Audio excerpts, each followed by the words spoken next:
Assalamualaikum warahmatullahi wabarakatuh. Sahabat semua, hari ini kita akan memasuki sebuah kisah yang bukan sekedar cerita, melainkan lorong sunyi yang hanya bisa dimasuki oleh jiwa-jiwa yang berani menghadapi dirinya sendiri. Sebuah perjalanan batin yang begitu dalam, hingga batas antara hamba dan Tuhannya terasa begitu dekat, atau justru begitu menakutkan. Pernahkah terlintas dalam benakmu bagaimana rasanya ketika seorang manusia berbicara dalam diam, namun yang menjawab adalah sesuatu yang tak kasat mata, bukan suara, bukan bayangan, tetapi getaran yang mengguncang seluruh keberadaan. Inilah kisah tentang seorang wali besar, Syekh Abdul Qadir Jailani. Di saat malam begitu pekat, di saat dunia tertidur lelap dan hanya ada dirinya bersama Tuhannya. Malam itu, langit seperti menahan nafas. Tidak ada angin yang bergerak, tidak ada suara yang memecah kesunyian. Hanya ada seorang hamba yang duduk dalam keheningan, tenggelam dalam zikir yang tak terdengar oleh telinga, namun menggema di dalam dada. Ia telah melewati hari-hari panjang dengan ibadah, menahan lapar, menundukkan hawa nafsu, dan membersihkan hatinya dari segala yang selainnya. Namun malam itu berbeda.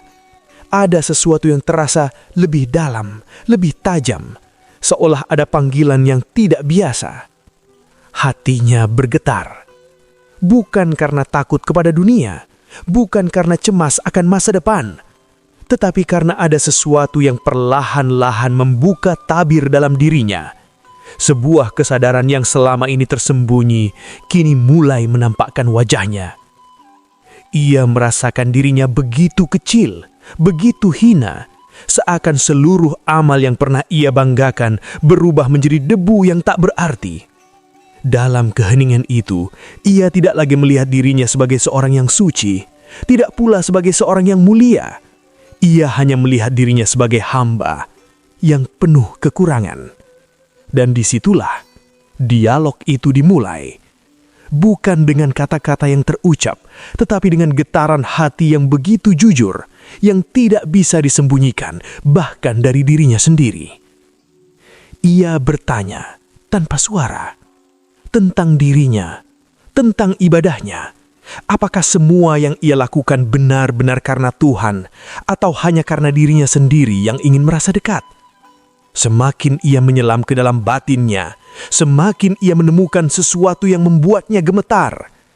Ada bayang-bayang keikhlasan yang retak, ada sisa-sisa keinginan yang masih tersembunyi di balik amalnya. Dan saat itu, ia merasa seolah seluruh dirinya sedang dihadapkan pada sebuah cahaya yang tidak bisa ia hindari. Cahaya itu tidak menghangatkan, justru membakar. Ia ingin lari, tetapi kemana? Ia ingin bersembunyi, tetapi dari siapa? Tidak ada tempat untuk bersembunyi ketika yang menghakimi adalah hatinya sendiri yang diterangi oleh sesuatu yang lebih tinggi dari dirinya. Dadanya terasa sesak. Zikir yang tadi mengalir lembut kini berubah menjadi berat. Setiap kalimat yang ia ulangi terasa seperti mengetuk pintu yang belum tentu akan terbuka. Dan di dalam kegelisahan itu, ia mulai merasakan sesuatu yang belum pernah ia rasakan sebelumnya. Sebuah jarak.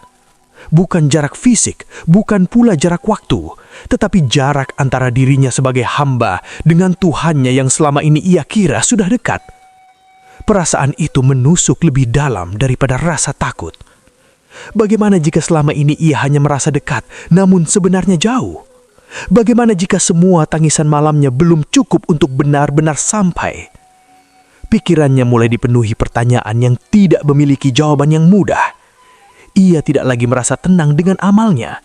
Ia tidak lagi cukup dengan ilmunya. Bahkan keyakinannya sendiri mulai diuji oleh keheningan yang begitu dalam. Dan di titik itulah, sesuatu yang tak terduga mulai terjadi. Sebuah bisikan, atau mungkin sesuatu yang lebih dari sekedar bisikan, mulai muncul dalam ruang batinnya. Bukan dari luar, tetapi seolah datang dari dalam, namun terasa asing. getarannya berbeda. Ia bukan sekedar lintasan pikiran. Ia membawa kekuatan. Ia membawa pengaruh.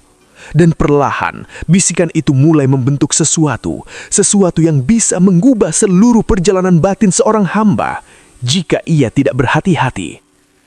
Bisikan itu tidak datang dengan kasar, justru lembut, menenangkan, seolah memahami setiap kegelisahan yang sedang menggerogoti batinnya. Ia menyesup tanpa perlawanan, merayap di antara celah-celah kesadaran yang sedang rapuh. Dan disitulah letak bahayanya. Hatinya yang tadi diliputi rasa takut dan kehinaan, perlahan berubah arah.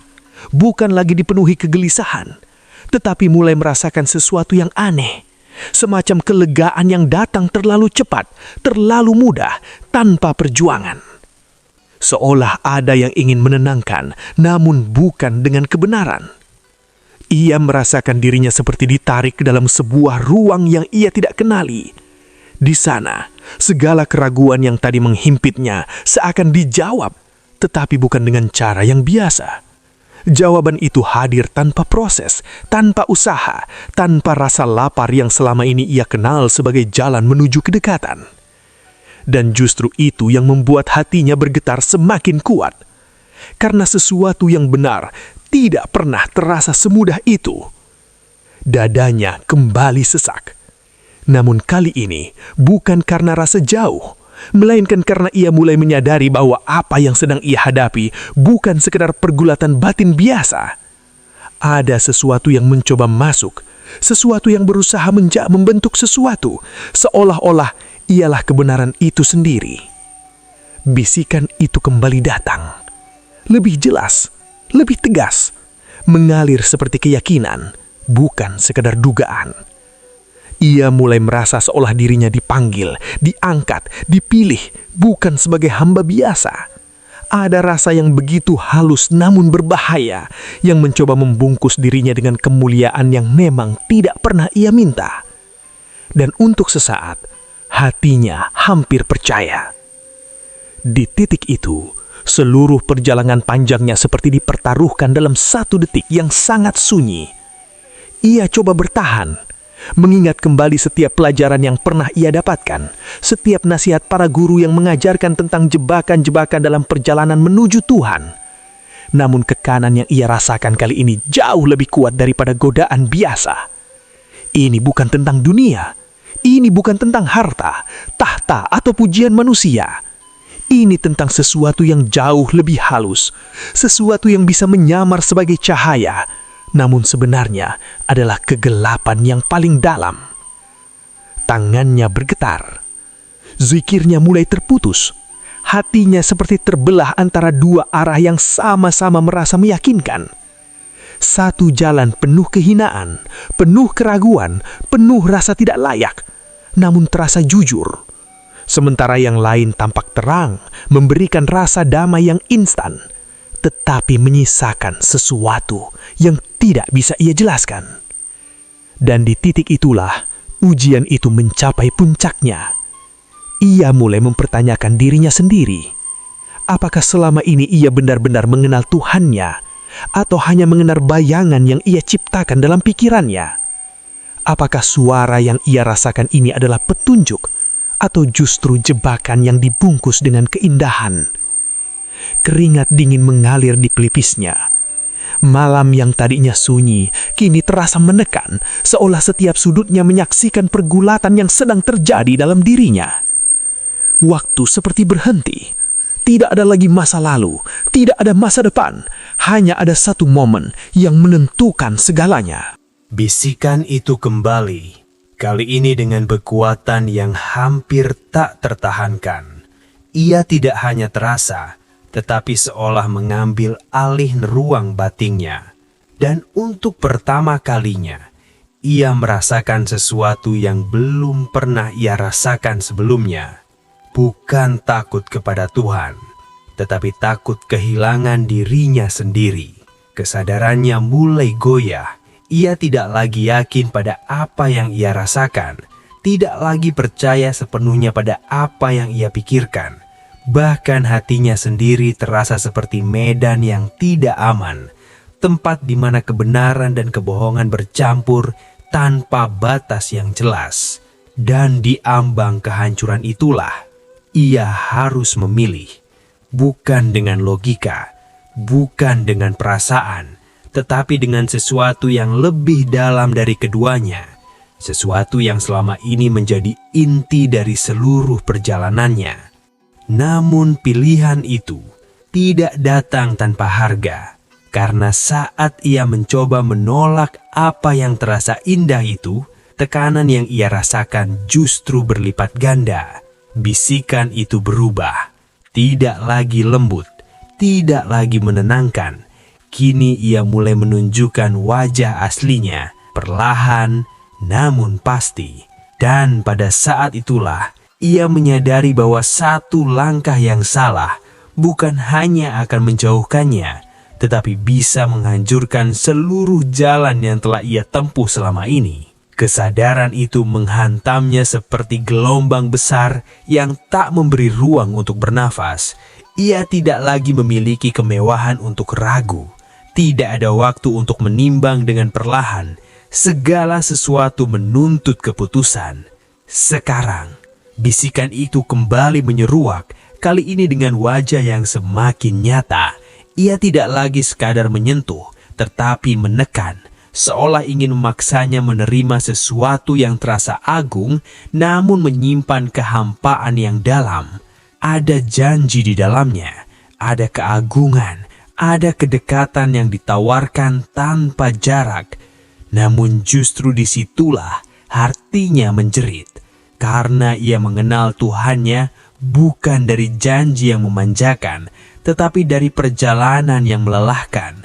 Ia mengenal Tuhannya bukan dari kemudahan yang instan, tetapi dari luka, dari tangis, dari kehancuran ego yang perlahan-lahan diruntuhkan. Dan kini, sesuatu itu menawarkan jalan pintas, sebuah jalan tanpa perih, tanpa perjuangan, tanpa kehinaan di hadapannya. Dadanya bergetar hebat. Ia tidak lagi melawan dengan kekuatan, karena ia tahu dirinya terlalu lengah untuk itu. Ia tidak mengandalkan pikirannya, karena pikirannya sudah mulai goyah. Ia tidak mempercayai perasaannya, karena perasaan bisa ditipu. Ia hanya tersisa dengan satu hal, ketulusan yang selama ini ia rawat, mesti sering ia ragukan. Dengan sisa kekuatan yang hampir padam, ia menundukkan dirinya, bukan dalam bentuk fisik, tetapi dalam kedalaman yang paling sunyi. Ia tidak mencoba menjawab bisikan itu. Ia tidak mencoba melawannya dengan kata. Ia justru memilih untuk jatuh. Jatuh dalam pengakuan bahwa ia tidak tahu. Jatuh dalam kesadaran bahwa ia tidak mampu. Jatuh dalam kehinaan bahwa ia bukan siapa-siapa. Dan di titik kehancuran itulah ia memanggil Tuhannya, bukan dengan suara, bukan dengan kalimat yang tersusun rapi, tetapi dengan kejujuran yang telanjang, tanpa pembelaan. Ia mengakui seluruh kelemahannya, ia menyerahkan seluruh amalnya yang selama ini ia banggakan. Ia lepaskan semua keyakinan yang ia kira sudah kokoh. Ia tidak meminta kemuliaan, ia tidak meminta kedekatan. Ia hanya meminta satu hal, kebenaran, meski itu menyakitkan. Dan seketika, sesuatu yang menekan batinnya mulai retak. Bisikan yang tak terasa begitu kuat mulai kehilangan cengkeramannya. Keindahan yang ditawarkan perlahan memudar, seperti kabut yang tersapu oleh cahaya yang tidak terlihat namun terasa jelas. Ia merasakan sesuatu yang berbeda, bukan kelegaan yang instan, bukan ketenangan yang memanjakan, tetapi ketenangan yang lahir dari pasrahan yang tidak bisa dipalsukan.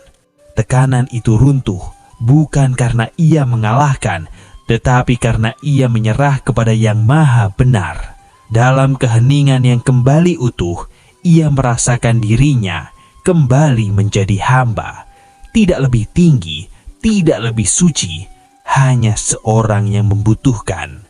Dan disitulah ia memahami sesuatu yang selama ini tersembunyi di balik perjalanan panjangnya, bahwa kedekatan dengan Tuhan bukan tentang seberapa tinggi seseorang merasa dirinya diangkat, tetapi seberapa dalam ia berani merendahkan dirinya. Bahwa suara yang benar tidak pernah memaksa, tidak pernah membungkus dirinya dengan keagungan yang memabukkan, tetapi hadir dalam ketenangan yang sederhana, yang tidak membutuhkan pengakuan.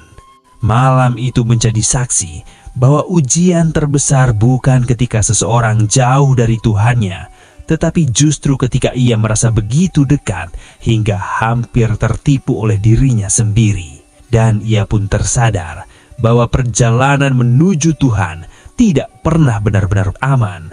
Selalu ada lapisan demi lapisan ujian, bahkan di saat seseorang merasa telah sampai. Namun justru disitulah keindahannya, karena setiap kali ia jatuh dan memilih untuk kembali dalam kehinaan, disitulah ia benar-benar mendekat. Malam semakin dalam, langit tetap sunyi, namun di dalam hatinya tidak ada lagi kegelisahan yang tadi menghancurkan. Yang tersisa hanya satu rasa, takut sekaligus rindu. Takut jika ia kembali terperangkap dalam bayangan dirinya sendiri, dan rindu untuk terus berjalan meski harus hancur berkali-kali demi tetap berada di jalan yang benar. Perjalanan itu belum selesai dan mungkin tidak akan pernah selesai. Tetapi kini ia tahu satu hal yang tak akan pernah ia lepaskan, bahwa dalam setiap langkah ia tidak boleh mempercayai dirinya sendiri lebih dari ia mempercayai Tuhannya. Di titik inilah kita seharusnya berhenti sejenak, bukan untuk merasa sudah mengerti, tetapi untuk bertanya kembali pada diri sendiri. Sudah sejauh mana perjalanan batin kita dan seberapa jujur kita mengenal niat dalam hati? Kisah ini bukan hanya tentang seorang wali besar, tetapi tentang kita semua. Tentang bagaimana manusia bisa tersesat, bukan karena jauh dari Tuhan, tetapi justru karena merasa sudah dekat. Kadang yang paling berbahaya bukan dosa yang terlihat, tetapi rasa aman yang menipu. Maka, jika hari ini kita masih merasa gelisah, masih merasa penuh kekurangan, mungkin itu bukan kelemahan, tetapi justru tanda bahwa hati kita masih hidup. Jangan buru-buru merasa sampai, jangan cepat merasa benar, dan jangan pernah berhenti merendahkan diri di hadapannya. Karena bisa jadi, di saat kita merasa paling dekat, justru disitulah ujian yang sebenarnya dimulai. Jika kisah ini menyentuh hatimu, jangan berhenti di sini. Renungkan, resapi, dan bagikan kepada orang-orang yang juga sedang mencari jalan pulang. Tuliskan di kolom komentar apa yang kamu rasakan setelah mendengar kisah ini. Dan jika kamu ingin melanjutkan perjalanan kisah-kisah penuh makna seperti ini, dukung channel ini dengan subscribe dan bagikan kepada yang membutuhkan. Semoga kita semua dijaga dari tipu daya hati dan selalu dituntun menuju kebenaran yang sejati. Wassalamualaikum warahmatullahi wabarakatuh.